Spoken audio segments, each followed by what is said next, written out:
If you're like me, at some point in your life, you've discovered a conspiracy theory that you believed because you researched it and there was all this information that showed you this is no theory, this is fact. And why isn't the rest of the world woken up to this being true? But you have to remember that when you research a conspiracy theory, a lot of times the information you're finding about that theory has been put online by other people that believe the conspiracy theory is true.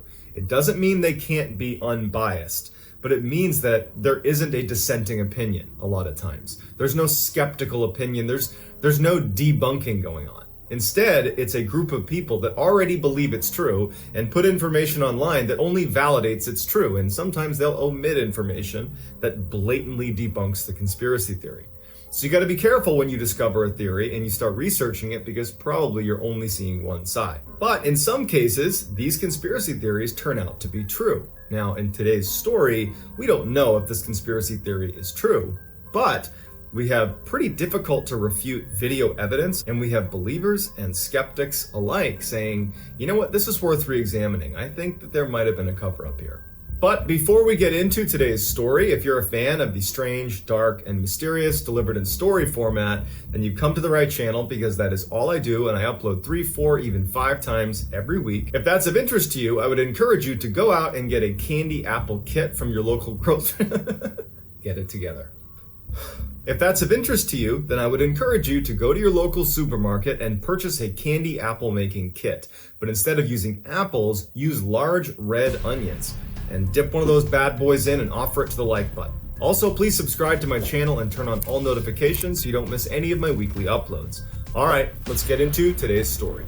John Lang was a former U.S. Marine who lived in Fresno, California. And in 2015, while he was living there, he was at a local store and he noticed in the parking lot that some police were acting suspiciously. He did some digging and he noticed that they were running a scam. The police would scan license plates of parked cars in these parking lots, and if they got a hit, they would wait until that person came back, got in their car, and drove away. The police would follow them and then pull them over and act like it was just a routine thing when they knew they were going to be able to bust them on this particular violation. This was totally unethical and totally illegal. So Lang began posting on his Facebook about this scam, and he would tell people that this was profit driven. The Fresno PD, they operated on a quota system, so the more people they could arrest, the more money they made. Lang also began posting comments on the Fresno Bee's webpage. The Fresno Bee was a local newspaper, and he would go to their comment section of different articles and he would voice this concern about the Fresno PD, and he would tell them that they need to do something about this. You need to investigate the Fresno PD. No one on Facebook was taking Lang seriously, and no one from the Fresno Bee was reacting to John's claims that there was this scam happening. Now, it's important to note at this time that the Fresno Police Department had a very bad reputation. The chief of police of the Fresno Police Department, along with 5 other Fresno PD officers, had been arrested on drug charges. After the chief of police was let out on bail, another officer, not inside of that initial group that was arrested, went to the chief of police's house to confront the chief because he was furious at him.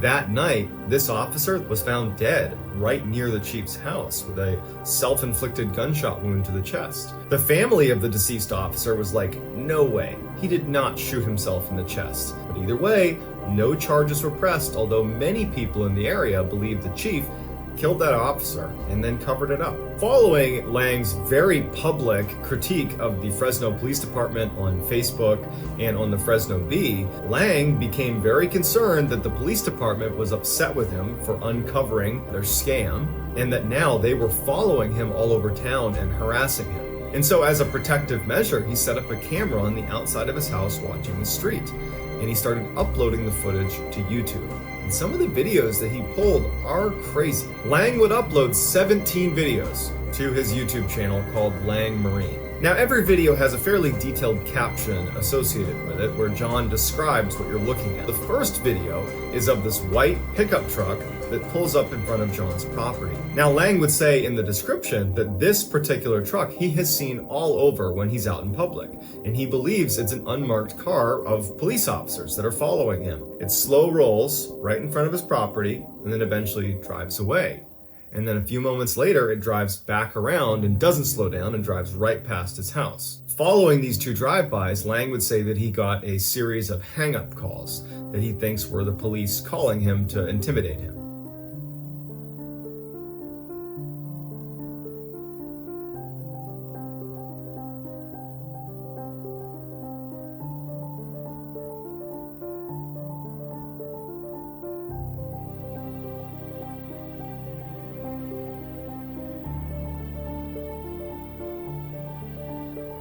In the next video, you see a man walking his dog and stopping right in front of John's property. John has a dog, and his dog runs up to the fence, and the two dogs start smelling each other, and at some point, the guy with the dog walks off. Lang believes that that was a plainclothes police officer that was conditioning Lang's dog to not attack him if he were to come into the property. Lang is suggesting that the Fresno police are preparing to assault his property.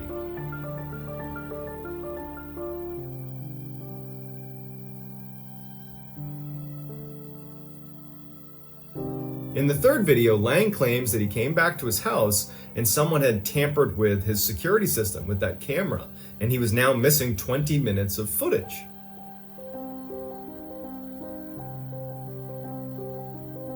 The fourth video he uploads is by far the most well-known of any of the uploads, and it shows a minivan pull up right in front of his house on the other side of the street. They slide open the door, and out pops this guy with some very high-tech camera equipment that Lang claims is a thermal imaging camera and that they were scanning his house to see if he was home or not. Now, whether or not this was actually plainclothes police with a thermal imager or not, if it was my house and I saw someone across the street with that piece of equipment, I'd have some questions about what are you doing here? And apparently John felt just as concerned as I would have been, because at this point, he files an official complaint against the Fresno PD to their internal affairs. Lang claims that following that formal complaint, things only got worse. He believes that internal affairs gave that complaint to the rest of the police department, and that further upset them and made them target him even more aggressively. In the fifth video that Lang uploads to his channel, you see a guy in civilian clothes walking up to the front of Lang's property and then stopping right in front. He kind of looks up at Lang's property and then turns around and begins walking away. And then he starts texting and he gets into a car and he leaves. Lang believes this was a plainclothes police officer who was seeing if he was home and then reporting what he saw to the rest of the police.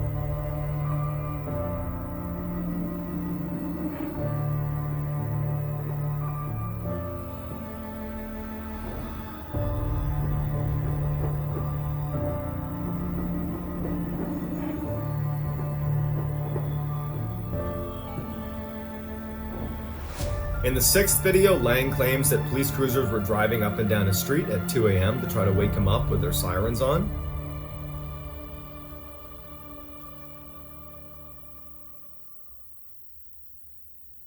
The seventh video, without reading the description, would mean nothing to you. But when you read the description, it's pretty interesting. He says the two guys that lived next door to him had randomly invited him to come over. Now, he wasn't close with his neighbors, but he agreed to go over. At some point, once he got over there, he felt like something was off. He didn't know what it was, but he felt very uncomfortable, and so he decides to leave. At which point, he says his neighbors did not want him to leave. They were really aggressively trying to get him to stay inside of their house. And when he said, no, I'm leaving, he said they blocked his way. He managed to push past them, walked outside. You see them following him as he leaves their property and walks on the sidewalk to his property. He has a fence around his house, and he's trying to get to his fence to open it up, and they're blocking his way. They're not letting him go into his property.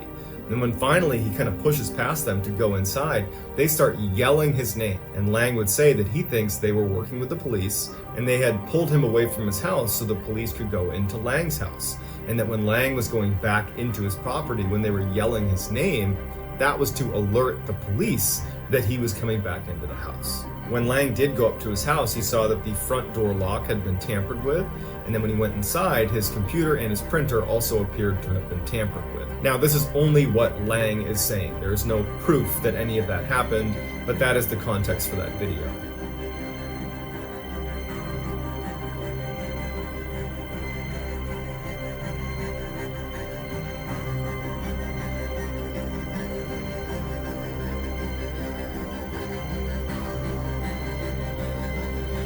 The 8th video shows 2 cruisers showing up in the middle of the night and parking out front of Lang's property, and at least 6 officers get out and are just standing there under a streetlight. They don't appear to be doing anything. It doesn't make sense why they're there, but they stand there and kind of look over at Lang's property for a decent amount of time before ultimately getting back in and leaving. Lang says they were doing that purely to intimidate him.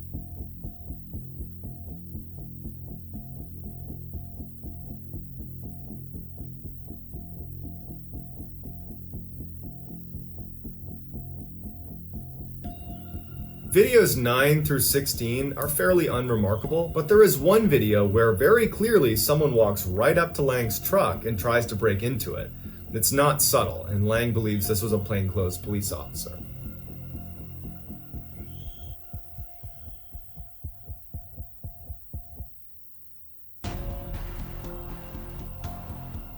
The 17th and final video that Lang uploads shows a carpet cleaning van pulling up right in front of his property. On the passenger side, a man gets out. He's wearing civilian clothes, just smoking a cigarette, looking up at Lang's property, and they're there for quite some time. And at some point, he gets back in the car after they don't do any carpet cleaning and they drive off. After uploading this final video, he goes onto Facebook and he shares a link to that video and he tells people to remember this van because he believed that the Fresno PD were just days away from finally launching their attack against him. Over the next couple of days, his Facebook posts become increasingly more panicked. He starts saying that he regrets ever critiquing the police department.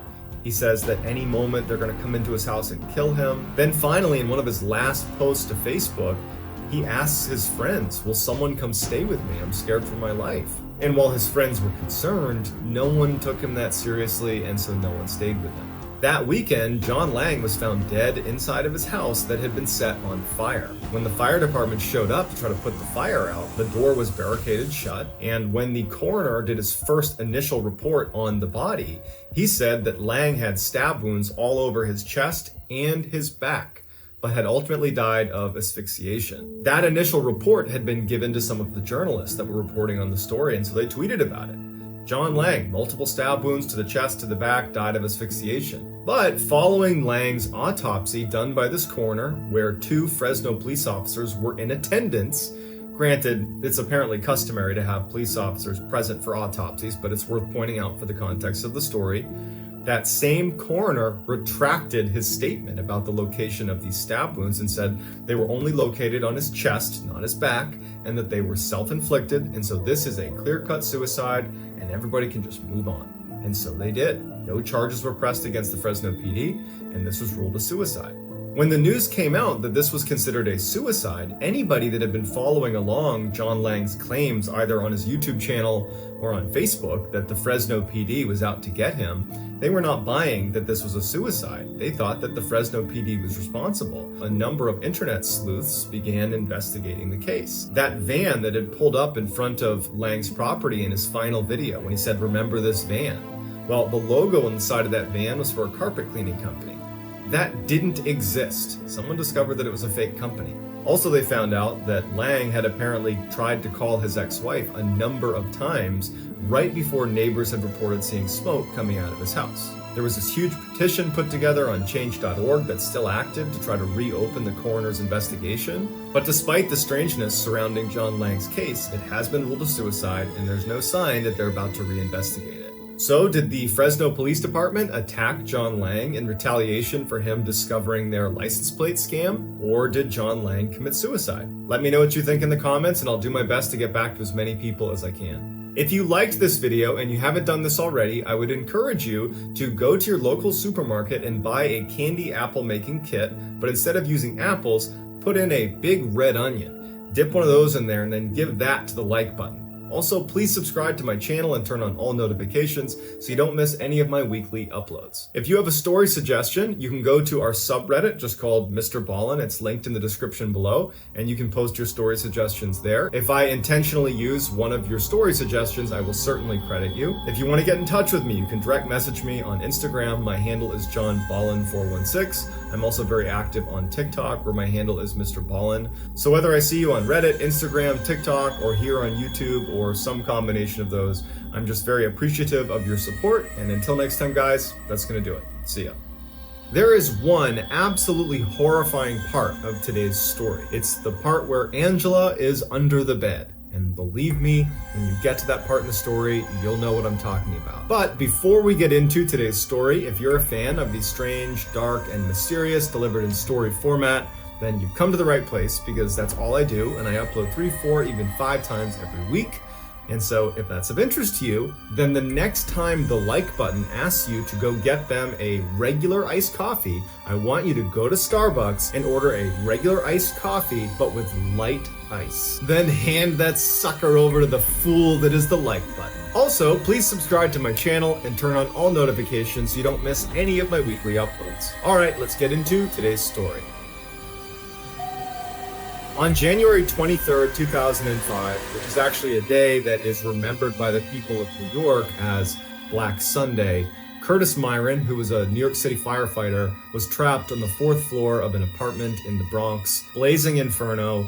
He, along with 5 other firefighters, are trapped on the top floor. There was no way out, and they elected to jump from the 4th floor. And unfortunately, Curtis, along with another firefighter, did not survive the fall. In addition to those 2 lives that were lost, another fire had broken out separately in New York the same day that claimed the life of a 3rd firefighter. This was the largest loss of life for the New York City Fire Department since the September 11th attacks. Curtis's wife, Jeanette, and their 2 daughters, Angela, who was a young teenager, and Deneen, who was a little bit younger than Angela, they were inconsolable. And they never thought that their father, their husband, would not come home again. But they were faced with this horrible new reality where Dad wasn't coming home. The Black Sunday tragedy, the loss of those 3 firefighters, had become very high profile, and so news channels and media outlets were showing up at Jeanette's property, hoping to get an interview with she or her kids about what had happened, and they were just not interested in that. And so they felt very trapped inside of the house. And the house itself had been built by Curtis. He had literally built the house, and so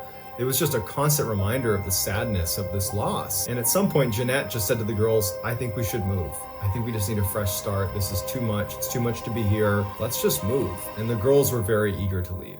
So Jeanette starts doing some house hunting, and quickly she finds this nice little house on Long Island where they live, but farther away from the city. And it was sitting on an acre of land, which for the price that was being asked for it, it was unheard of. They went to the property, and Jeanette could see that the house needed a ton of work. But all of Kurt's firefighter buddies were very eager to support Jeanette and her kids, and they offered to come by and actually help them do the renovations on the house. And so Jeanette bought the house, and very quickly she and her 2 daughters moved in, and all of Kurt's firefighter buddies showed up and began this massive house renovation. I mean, they were basically tearing it down to the studs and rebuilding the whole house. Because of this massive renovation project, a lot of the doors and windows were not secured, and so at night Jeanette felt really uncomfortable, so she went out and purchased 7 cameras to fit on the outside of the house to monitor the property, and all of the cameras streamed to her laptop where she could watch them at any time. And so she found herself watching these cameras a lot on her laptop, just kind of reflexively watching what was happening around her property. And so one night, Jeanette's at her house, her kids are upstairs, and she's got her laptop open and she's watching these feeds from the 7 different cameras, and she admitted that it was just kind of fun to watch the cameras. It felt, kind of cool to see what was going on outside, but from the safety of your home. And she was watching one particular feed that was showing the edge of her property where there was this big forest that basically butted up against their property, where there was a swing set in their driveway, and she was looking out at this big open front yard of theirs. And from the tree line, she watched a figure emerge it looked like a man in a cloak, walk up to their driveway and walk a little ways down the driveway before stopping and staring up at the house. Jeanette was so caught off guard by what she was seeing that she didn't do anything. She just stood there watching this figure. And as soon as the figure had gotten there and was watching the house, it turned back around and walked back into the woods and vanished. It was late. Jeanette didn't know what she'd even seen. The cameras were not super HD, so she thought it must have been an animal or it was just an anomaly of the camera itself.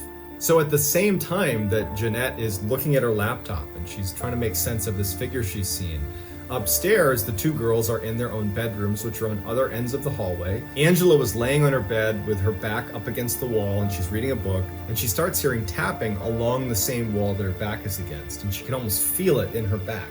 She puts her book down and sits forward and turns and is listening really intently to where the tapping had been coming from.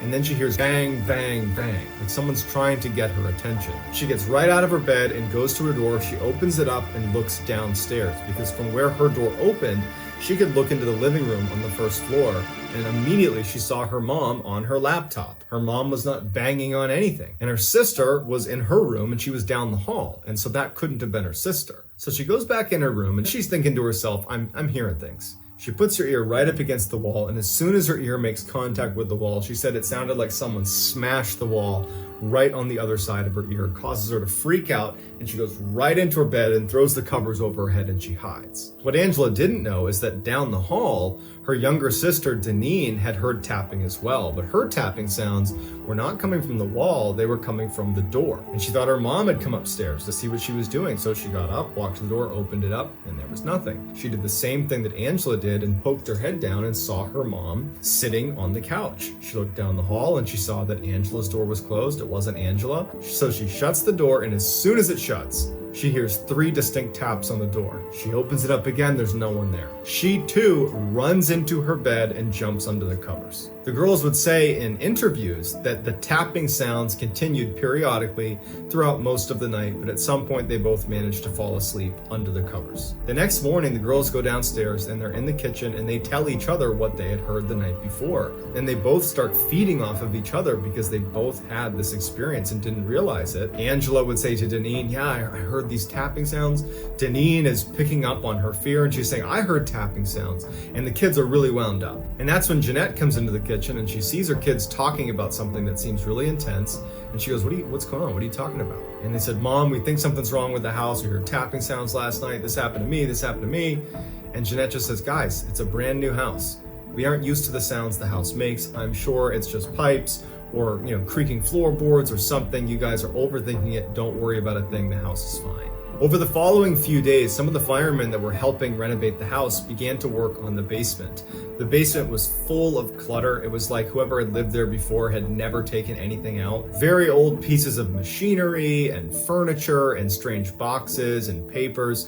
And the first step to fixing the basement was just going to be emptying it. And so the firemen were removing things from the basement when one of them, his name was Tom, he was one of Kurt's very good friends. Tom discovered that on the ground underneath all the clutter was this large pentagram, which is a 5-pointed star inside of a circle that is almost always associated with satanic worship. Tom gets Jeanette to come downstairs and he shows her what's on the ground. And he says, what do you want me to do about this? And Jeanette said, paint over it. I don't want my kids to see this. But what Jeanette didn't know is that the kids had actually been playing outside over the past couple of days out in that forest in their property.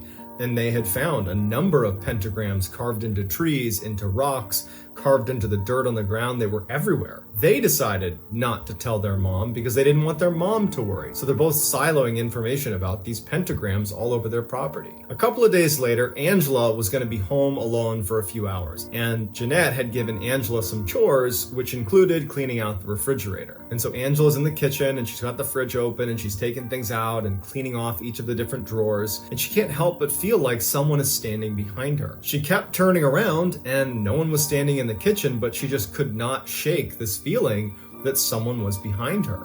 And so she's looking at the fridge at one point, and she's about to just give up on cleaning the fridge and explain to her mom that she would just do it later, when all of a sudden she hears behind her this loud explosion. She hears pots and pans and knives and forks clattering all over the ground, and she instantly turns around and every cabinet, every drawer has come flying open and all of their contents have come smashing onto the floor. She sprints up to her bedroom screaming and hides in the corner. Shortly thereafter, Jeanette comes home, she goes inside and she sees the kitchen is an absolute mess. It looks like someone had broken in, and she starts screaming for Angela, thinking the worst. Someone's broken in. What happened to my daughter? She's running upstairs screaming for Angela. She finds Angela curled up in the corner of her bedroom. What's going on? What happened in the kitchen?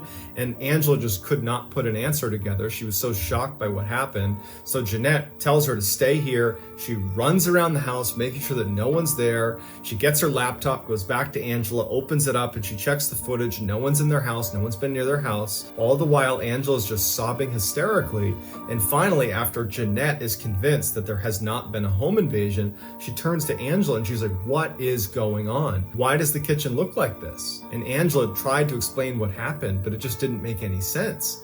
And so Jeanette was getting frustrated with Angela and saying, did you do that down in the kitchen? But when Angela didn't change her story and just looked terrified, Jeanette started to see that Angela wasn't lying. This incident really rattled Angela, and Jeanette would comment in different interviews that it was at this point that Angela began to withdraw quite a bit. She was really upset about what had happened in the kitchen, but there wasn't really a good way to handle it, and so Jeanette didn't know what to say to her daughter. Angela didn't know how to talk about it, and so it was just this awful cloud in their life that they had this really intense thing happen, but there's just no explanation for it. A couple of days after the kitchen incident, and the crew that had been clearing out the basement got to the point where they were ready to actually start tearing down drywall. And so as they start demoing the walls, they find hidden in the walls a journal. And it's this very old looking journal with some lace wrapped around it. And one of the firemen gives it to Jeanette and just says, hey, I thought you might want to look at this. I don't know what to make of it, but it was in your wall. Jeanette opened it up and she began flipping through it, and she saw a date that was 1927, and she knew that was actually the date that this house was actually built. It seemed like this was a journal written by someone named Christina, who seemed fairly young. And as she's flipping through this journal, it really starts to take a dark turn when she sees diagrams of these ritualistic sacrifices of animals and of people that apparently were taking place in this house, because the diagram clearly indicated that it was happening in the basement. And even weirder is there was this room that they didn't know what it was for in the basement that was underneath the stairs, that it wasn't really a closet. It was all cement on all four sides. It was like someone had put a pocket of cement underneath the stairs, and they always wondered what it was. And some of the diagrams indicated that some of these sacrificing was going on underneath the stairs in that room. Jeanette decides to keep the journal from her kids. She does not want them to know that this was found in the walls. A couple of days later, Angela is in her bedroom listening to music on her headphones, and at some point she thinks she hears someone call her name. She takes her headphones out, she goes to the door, opens up, looks down and says, hey mom, did you call me? And her mom's like, no. She looks down the hall and she can hear that her sister is showering in the bathroom at the end of the hall, so it wasn't her. And so, Angela, she has a healthy fear of this house because of really the kitchen incident more than anything else. But she's thinking, okay, I must have heard something, not a big deal. So she goes back into her room and she sits down in her bed. But before putting her headphones back in, she hears someone say, get Deneen. And it's coming from in the walls. Immediately, she's terrified. Down the hall, she hears Deneen, who's in the shower, screaming bloody murder. Angela starts running to the bathroom to see what's going on with Deneen, right as Jeanette is flying up the stairs to go see what's going on with Deneen. They open up the door, and Deneen is huddled on the ground screaming about some person in the bathroom with her. And she kept turning around and no one was there. Jeanette would say when she saw her daughter, she looked so scared she thought she was having a seizure. And Jeanette immediately grabs a towel, scoops up her daughter, she grabs Angela, and they leave the bathroom. They go running into Jeanette's room, and they get into Jeanette's bed, and they're all huddled there, and Jeanette's trying to ask Deneen what she saw. And so Deneen finally says that she was in the shower, and she heard someone saying her name, and it sounded like a male voice. And she's just looking through the frosted glass, and all of a sudden she sees a big hand land on the outside of the shower door. Jeanette felt so helpless. She had lost her husband, her kids have lost their father, and there's all these strange things happening in the house, and Jeanette just felt like she couldn't protect them. It was around this time that Jeanette really felt like she should leave the house. But financially, they were really invested into this house, so it would have been very difficult to leave just financially. And then also, the amount of time and energy all the firefighters, all of Kurt's friends had put into renovating the house and gutting it and fixing it up. It was so much time and energy that she felt like she would be letting them down if she left. And she couldn't possibly tell them that the reason that she was leaving is because the house is haunted. And so she just felt trapped. A couple of days go by and everybody is just on edge in the house. Angela, Deneen, Jeanette, they don't like being there. And Angela just felt really cooped up when she was home, and she was just scared of being in the house. And so one night she decides to go outside and just swing on their swing, which was on their front property. Jeanette is inside the house doing dishes where there's a window that looks out the front of the house where you can see this swing set. When she finishes doing the dishes, she takes her eye off of Angela for a moment and she walks into the other room to sit down on the couch. She grabs her laptop, she opens it up and figures she can keep an eye on Angela using the security camera that was pointing in that direction. So she opens up the program and she pulls up all her camera feeds, and she's shocked when on the camera feed with Angela, she sees the same cloaked figure she had seen the first time she'd been looking at the live feeds, standing right behind Angela. And immediately she's up and sprinting outside, screaming for Angela. As soon as she gets outside, she hears Angela screaming for her mother before she's even seen her mother. And when she turns the corner, she sees Angela screaming in pain on the ground in front of the swing, and there's no cloaked figure anywhere. She runs over and she can see that Angela's ankle has been badly broken or dislocated, and so she scoops her up and she said, "What happened?" And Angela said that somebody pushed me off the swing. And they go to the hospital, and sure enough, she had dislocated and broken her ankle. When they got home that night, Jeanette opened up the laptop and reviewed the footage from outside, and she saw this figure walk out of the woods, and the swing was right up against the woods, and it goes right behind Angela and appears to push Angela and then goes back into the woods. Jeanette called the police, she showed them the footage, and they feel really bad, and they can clearly see what happened. But there's no way to identify the figure that came out of the tree line. They just told them to be careful, don't go in your woods, and if you see this figure again in any of your camera feeds, call us right away and we'll come right over and we'll do what we can. So at this point, Jeanette is terrified. She can't protect her kids, and she doesn't leave them really at any point. She's 24/7 in the same room with her kids. They're sleeping in the same room, and the only time she would leave them is during the day for very brief stints. And on one day, a couple of days after the swing incident, Jeanette needed to go to the pharmacy, and so Angela's going to be alone for about an hour and a half. And so her mom leaves, and Angela is in her bedroom, and she's sitting on her bed, and she's listening to music. At some point, she thinks she hears banging coming from somewhere in her room. Now, at this point, Angela's been pretty shaken up after living here. She had the incident in the kitchen where everything flew out of the drawers and cupboards. She's been hearing tapping and banging sounds. She has her sister's story about the hand on the glass in the shower. She just got pushed off a swing by some cloaked figure. I mean, she's scared of this place. And so every sound is going to terrify her. And when she started hearing that tapping sound, she took out her headphones. She looks over at her closet and she can see that the doors are rattling. She is so immediately scared that she gets off of the bed and goes underneath and tucks up against the side of the wall. She could actually see the bottom of the closet, and she can see it still rattling, and she's tucked up against the wall. And as she's looking, the doors slowly slide open, and she sees a figure walk out of her closet that must have been standing there the whole time that she'd been laying on her bed. She said this horrible smell filled the room, and she said that it looked like it had human feet, bare feet. But it was a totally dark figure. It was hard to really pick out if it looked human or not, but it began walking around her room, and she believed it was looking for her. And she heard its footsteps as it walked all over her room. And at some point, it walks into the hall out of her bedroom. And she's just laying there under her bed, hoping that it doesn't come back.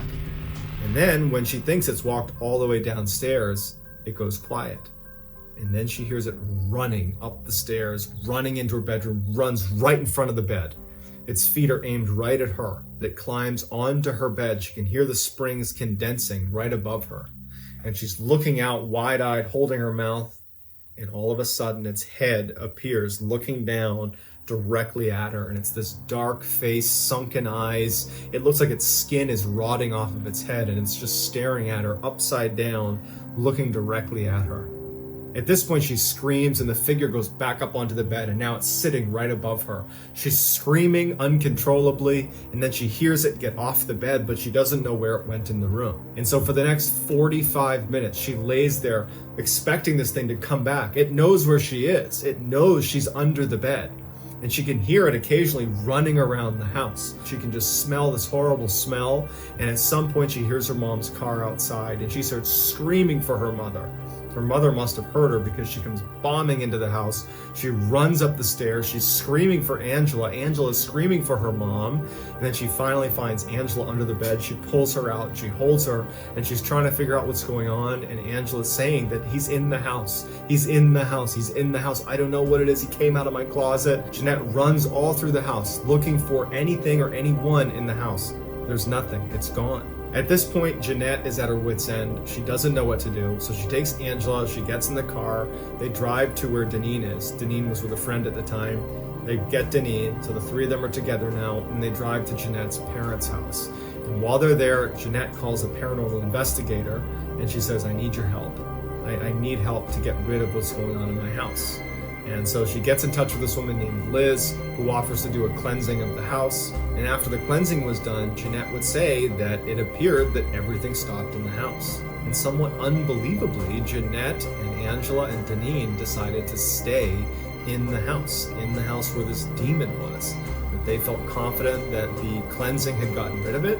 And to this day, they still live there. If it was me, I would have been out of that house and never gone back. So I'd love to get your reaction to this story. Do you think there was some paranormal entity that was haunting them in the house? Or do you think this is just a product of extreme grief and anxiety as a result of the death of their husband and father?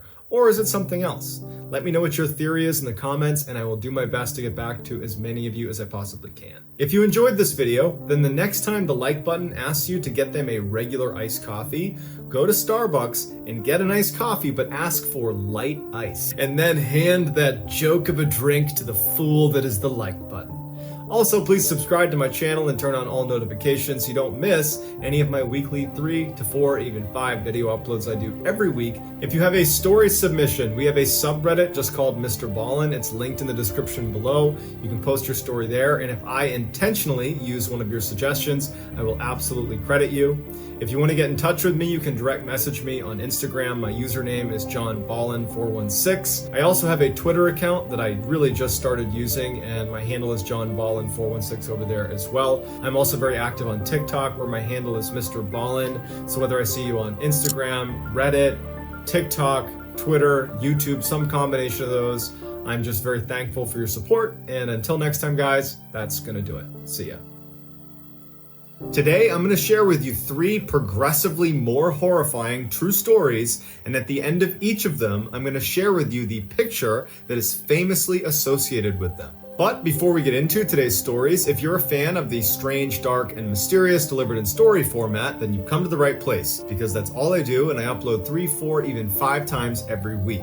So if that's of interest to you, then please remove 1 puzzle piece from all of the like button's puzzles. Also subscribe to my channel and turn on all notifications so you don't miss any of my weekly uploads. All right, let's get into today's stories. In 1909, Ioana Constantinescu was a 27-year-old woman living in the Romanian city of Timișoara. Ioana was a devout practitioner of Zoroastrianism, which is one of the world's oldest organized religions that began in ancient Persia and is now practiced primarily in East Asia. In the city that Ioana was living in, it was majority Christian, and they looked at Zoroastrians as witches. As such, Ioana was persecuted and ostracized primarily by these 2 Christian ministers that spread a rumor that she was drinking the blood of local children and that she worshipped Satan. That rumor would spread and grow to the point where everybody knew Ioana as like the singular witch of all the Zoroastrians in the city, and it ultimately incited this angry Christian mob to storm her house on October 21st, 1909, and rip her into the streets and savagely beat her to within an inch of her life. She would survive this lynching, and she would be taken to a hospital where she'd be treated for severe blunt force injuries and lacerations. But after 2 days of being in the hospital, when she had not made a full recovery at all, she checked herself out and headed home. The next day, Ioana was found dead in her apartment, and her family and friends initially believed that she had died as a result of the injuries she had sustained from the angry mob, and that perhaps she had checked herself out of the hospital too soon, and untreated, that's why she must have passed away early. But when the authorities arrived at her house and began looking at the scene, it did not look like she had died as a result of those injuries. It looked more like some sort of ritual suicide. She was laying on this sofa with her arms over her chest. Next to the sofa was an altar that was adorned with strange occult symbols and ritual herbs and effigies, and on the altar was this goblet with deep, dark red stains on the inside. When they looked at Loana, even though she was fully dressed, underneath her sleeves were all these cuts on her arms, and there were cuts on her legs as well. After her autopsy, the medical examiner said she had died from a combination of blood loss and internal shock from ingesting massive quantities of blood that triggered cardiac arrest. Loana had been draining her own blood into the sacramental goblet, drinking it, and then doing it over and over again until she died. Locals believed that that was not just a ritual suicide, but rather she was placing a curse on her enemies. Almost immediately following her death, those two Christian ministers that had spread those rumors about her that led to the mob coming and attacking her, they both died of an extremely rare blood-borne illness. And then immediately following their demise, the two primary vigilantes that actually organized that mob that would attack Loana, they both died. One was hit by a falling tree and another died in a fire. And according to more recent accounts, Loana's curse didn't end with the death of her tormentors. There have been dozens of reports of people after seeing this image, which is of Loana after she was discovered by authorities in her home, that they will have bouts of extreme sleep paralysis. These are people that have never had sleep paralysis before, that this picture somehow induces sleep paralysis in them, like they're cursed by Loana. And so now that you've seen this image, you're cursed too. So you're welcome. In 1876, Blanche Monnier was a beautiful 25-year-old from a very wealthy, prominent family in Paris who desperately wanted to find a husband and move out of her mother's home and start her own life. The man she would fall in love with was not a young, rich aristocrat like her family was hoping, but instead was an older, poor lawyer. Her mother told her that she needed to break off this relationship and find a more suitable suitor, but Blanche refused and said she was in love with this man. When her mother outright forbid her from seeing this man ever again, she refused and began sneaking out at night to spend time with this guy and was away from the home quite a bit, just kind of escaping her mom.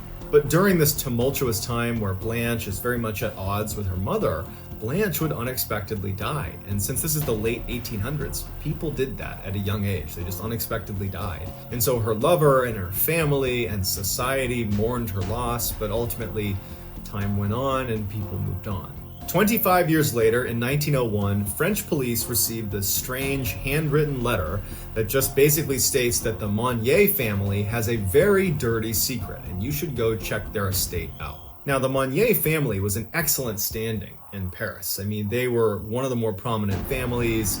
The mother, she was known for her charitable works. They were just one of those families that everybody knew, including certainly the French police. And so when they got this letter, they weren't actually that concerned that there was any truth to this letter, but they felt like it was their duty to at least go knock on the Monnier family's door, show them the letter, and then just take a look around. And so they did that. They showed up. They showed the Monnier family, including her mother who was at the door, hey, we have this letter. Would you mind if we looked around? The Monnier family was very cooperative. They let them walk around their whole big estate, and the police didn't find anything. As they're chatting in the doorway, getting ready to leave because this is all just a big misunderstanding, one of the officers turns and looks up a little flight of stairs that they hadn't gone up and notices a small door that's been padlocked shut, and it's the only door at the end of this one stairwell. And he says off the cuff to the family, well, what's in that door up there? And Blanche's mother says, oh, that's a supply closet. You know, our assistants come in and they'll go in there and use that. And the French police officers say, well, would you mind if we just poked our heads in? It's the only space we haven't checked, and since we're already here, we'll just check that box. We'll go in there and poke our heads in. At this point, the Monnier family says, no, we're not going to let you go in there because you don't need to. It's just a supply closet. Now the police say, you're going to go ahead and open up that door. At which point the family says, no, we're not. So one of the officers tells the family to stay right here, while the other officer goes up the stairs to try to break open this lock and see what's in there. As soon as he's right outside the door, he's hit with this overwhelmingly disgusting smell.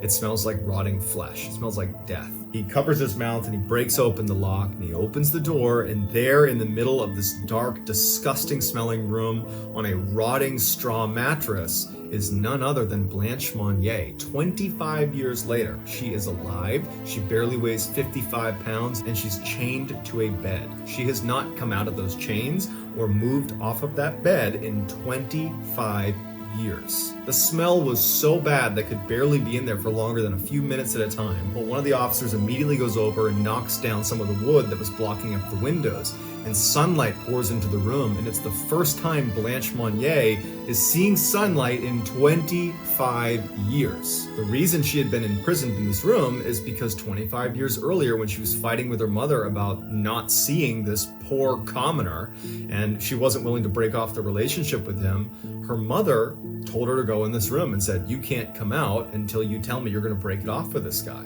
She was so in love with him that she said no, and her mother wouldn't let her leave. And then days turned into months, turned into years, turned into decades, and here we are 25 years later, and she had never left that room. The mother and the brother of Blanche Monnier were arrested, and the public found out about this, and it incited a huge mob that went to their house, and it actually caused Blanche Monnier's mother to have a heart attack, and she would end up dying only a couple of days later. And so she never had to serve any jail time or really answer to any of her crimes, and the brother was complicit in what was happening to Blanche Monnier, but he kind of weaseled his way out of it. As for Blanche Monnier, she was remarkably lucid when she came out of that room, and she commented on how lovely it was to breathe fresh air and to be in sunlight. She was brought to a hospital where she did make a recovery, but she was so screwed up from being in that room that she didn't really know how to function in society anymore.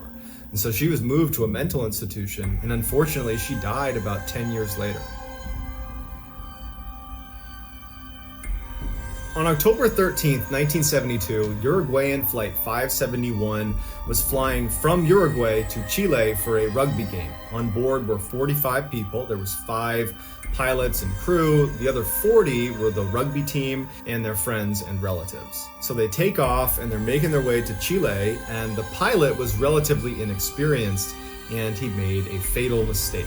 He believed it was time to make their descent into Chile, but he was actually about 70 kilometers early. So as he's descending through the clouds, he believes he's going to see a runway and land this plane. Instead, he sees the Andes Mountains, and it's too late to pull up out of the way. He basically nicked the mountain, causing the plane to start tumbling down at breakneck speeds, 350 kilometers per hour. As it's tumbling down the mountain, the tail breaks off and 7 people are sucked out immediately that all perish. It's blazing down this mountain, and then it comes to a crashing stop where on impact it kills the 2 pilots. But miraculously, of the 45 people on board, 33 were still alive when all the dust settled. But that night, 5 more people would perish from the freezing temperatures, and within a couple days of this crash landing, another person would die. Those who were still alive that weren't in a coma or critically injured used luggage and debris from the plane and seats to create shelter, and they actually started pulling out lipstick from inside of some of the passengers' luggage, and they tried to write SOS on the outside of the plane because the fuselage was still pretty clearly intact, but they didn't have enough lipstick. They didn't have any medical supplies, and they didn't have proper clothing for the temperatures they were in. They did not anticipate being in minus 30 degrees Celsius temperatures for extended periods of time. They also had very, very little food, and it was running out very quickly. In a very cruel twist of fate, they actually found a working radio that allowed them to tune in and listen to the media as they tried to find them. And so they had to listen in horror after about a week when the search was called off because no one knew where they were, and the assumption was they must have all died in the crash. When the food finally ran out, survivors began eating the seats inside the plane, the leather and the cotton. But as they're doing this, they know what the next step has to be if they're going to survive. They need to eat the dead. And so on day 9 of the ordeal, the survivors ate the pilots. And they chose the pilots because they were the only people amongst the dead that they didn't personally know.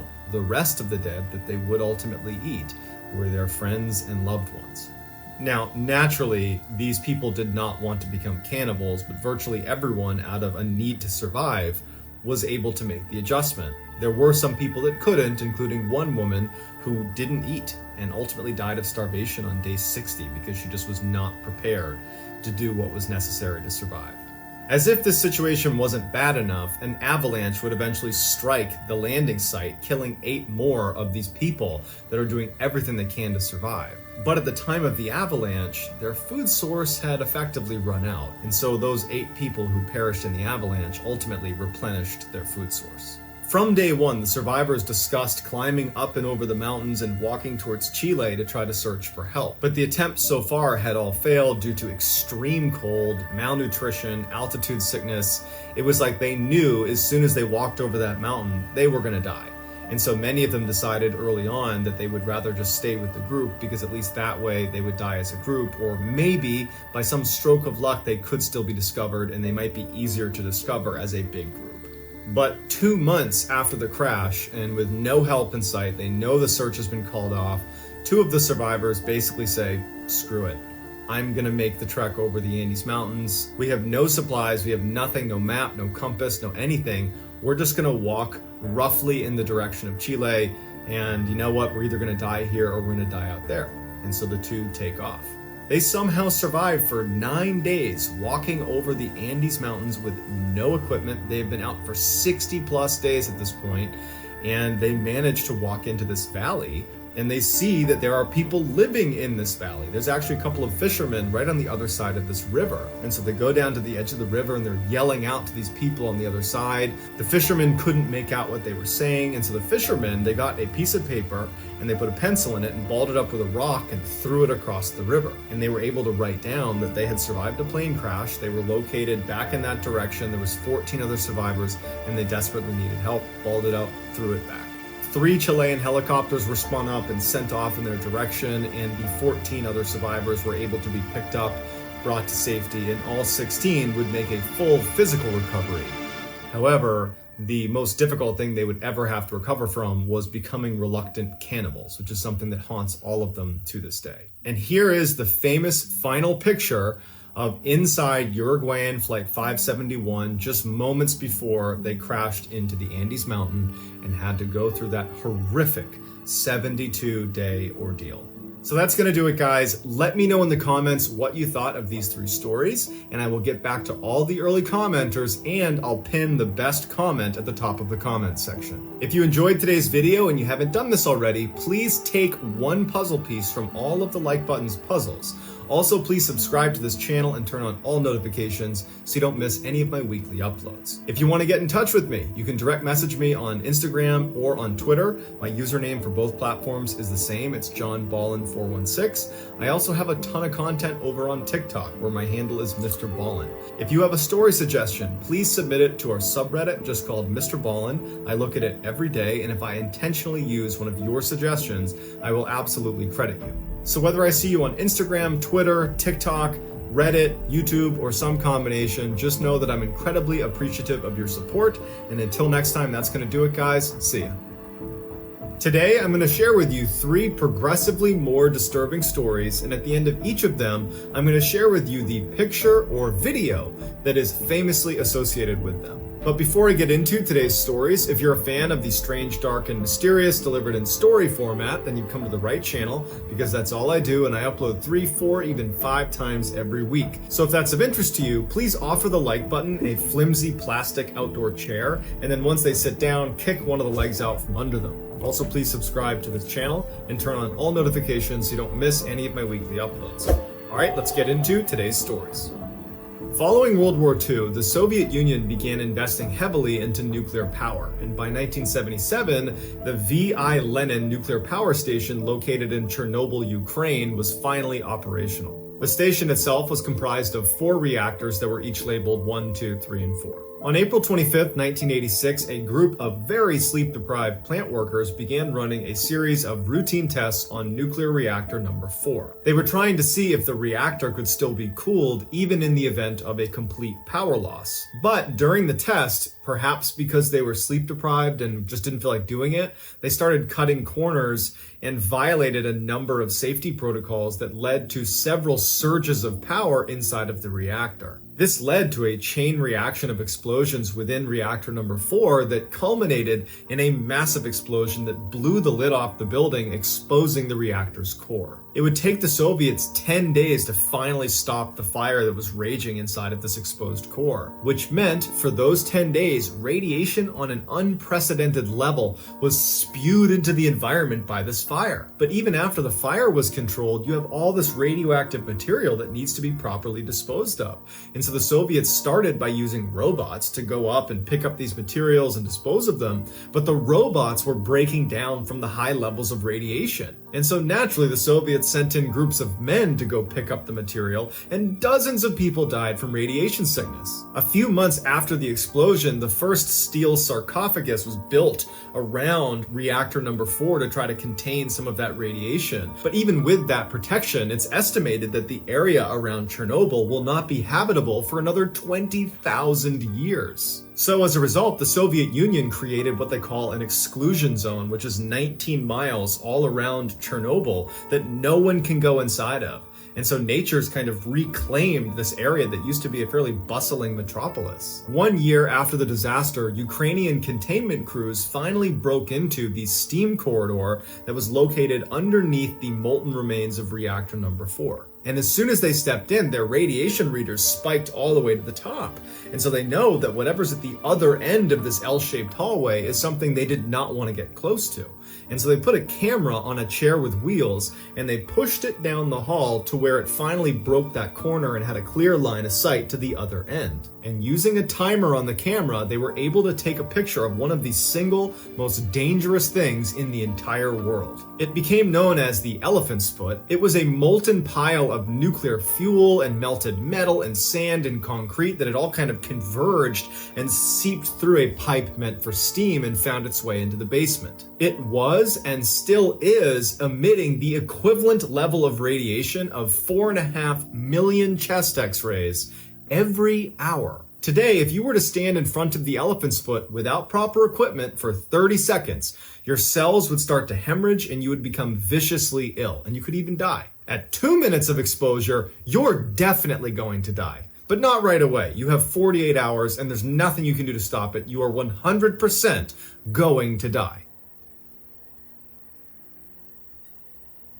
On October 31st, 2013, 4 mechanics were performing routine maintenance on a wind turbine in the Netherlands. In the early afternoon, all 4 of them are standing on top of the turbine itself, 2 on one end and 2 on the other, and a small fire breaks out inside of the housing of the turbine, right near where you would go back into the housing. Now, it's unclear what caused the fire, but it's speculated that it was caused by a short circuit. The 2 engineers on this side of the turbine were able to jump over the fire, land in the stairwell, and run their way down to safety. The other 2 on this side had a bad angle and could not make the jump, and so they had to wait until rescue workers showed up to put the fire out. But wind turbines are usually in areas that are very far away from society because they're huge and they're kind of eyesores. And so the response time was not good. The fire department did not show up very quickly, and by the time they got to the wind turbine, that little fire had gotten much, much bigger and had creeped up onto the platform that they are on. And then when the fire department actually started performing their job, the fire had spread well down the stairwell, and so it was very difficult and took a very long time to make their way up using the stairs. And the crane on the truck itself did not extend high enough to reach them either. The 2 trapped mechanics are watching this in real time. They're looking down and they can see the fire department is not going to be able to reach us in time because the fire is now spreading and getting bigger and bigger, and they're being pushed to the very edge of this wind turbine with an 80-meter fall to the ground. As the fire inched closer and closer and closer to them, the men must have realized that they have to make a decision here. They can either sit here and wait and hope for some miracle that perhaps a helicopter shows up and scoops them up, or some other mechanism of rescue is able to occur, or they try to make a run for it through the flames on the top of the turbine into the stairwell and just hope that the fire in the stairwell is not as severe and that maybe they can run through it and make it out the other side. Or the final option is to jump off the side and hope you survive the fall. And so as the fire continued to grow and get closer and closer to them, the men embrace one last time, and then one of them makes a run for it through the flames into the stairwell. His charred body would be found right at the landing of the stairs. He did not make it very far. He really had no hope. The last remaining mechanic is standing there wondering what he should do. He's probably looking down in hopes that he's going to see his friend who just ran in there emerge at the bottom on the ground, safe. But he doesn't. And after a considerable amount of time and the fire is getting closer and closer, he knows his friend didn't make it, and probably not wanting to suffer the fate that his friend did, he jumps. This is the picture of the two mechanics embracing for that final time. I'm sure at the time of this picture, they were aware that almost certainly they were not going to get out of this alive. They were 19 and 21 years old. In 2013, Philip Chisholm was a 14-year-old high school student going to school in Danvers, Massachusetts. He lived at home with his single mother. Classmates described Chisholm as being quiet, a bit of a loner. He was a great student, and he was the leading scorer of his soccer team. On October 22nd, 2013, Chisholm missed soccer practice in the afternoon and then missed a team dinner that night, at which point his teammates tried calling and texting him. He didn't get back to them, so they got in touch with his mother. She tried reaching out to him to no avail, and so she contacted the police and said, "My son is missing." On the same night that Chisholm is reported missing, one of his teachers, 24-year-old Colleen Ritzer, doesn't come home from work.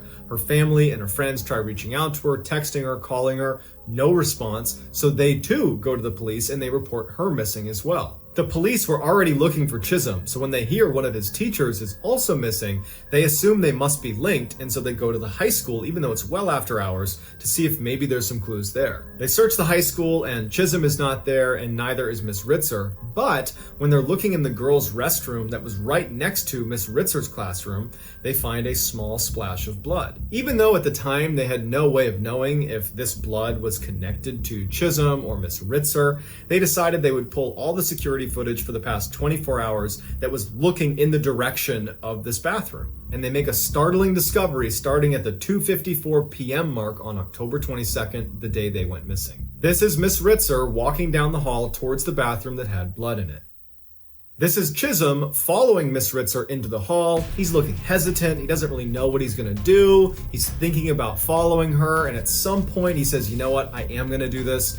He goes back into the classroom, re-emerges with his hood on, and walks down the hall towards the bathroom where Miss Ritzer is. This is Chisholm entering the girls' bathroom with surgical gloves on. 11 minutes later, Chisholm would leave the bathroom. Miss Ritzer would still be inside. Chisholm would leave school property, he would run outside, he would get a big recycling bin, and then he would wheel that back into the school, and then he would go back into the bathroom with the recycling bin. At 3:21 p.m., 26 minutes after Chisholm had first entered the girls' bathroom after Miss Ritzer, he re-emerges, now wearing a full face mask. He doesn't have a sweatshirt on anymore, and he's pulling along this recycling bin that looks noticeably heavier than when he brought it in. And that's because Miss Ritzer's body is now stuffed inside of it. Police were able to locate Miss Ritzer's body using the surveillance cameras on the outside of the school. They just watched what he did with the recycling bin, and he didn't bring it very far away from the school. Police were able to quickly track Chisholm down and arrest him because as soon as he was done attacking Miss Ritzer, he used her credit card to go to a movie theater in town and watched a movie. So he's on security cameras watching the movie, and the police were tracking her credit cards because they noticed they were stolen, and they saw that he had swiped the card at this movie theater. So he gets arrested and he's given a life sentence. Here is the footage of Chisholm leaving the girls' bathroom with Miss Ritzer's body inside of that recycling bin. His motives remain unclear, but he claims she used what he called a trigger word that really upset him. So that's going to do it, guys. I hope you enjoyed today's stories. Let me know in the comments what you thought, and I will pin the best comment at the top of the comments section.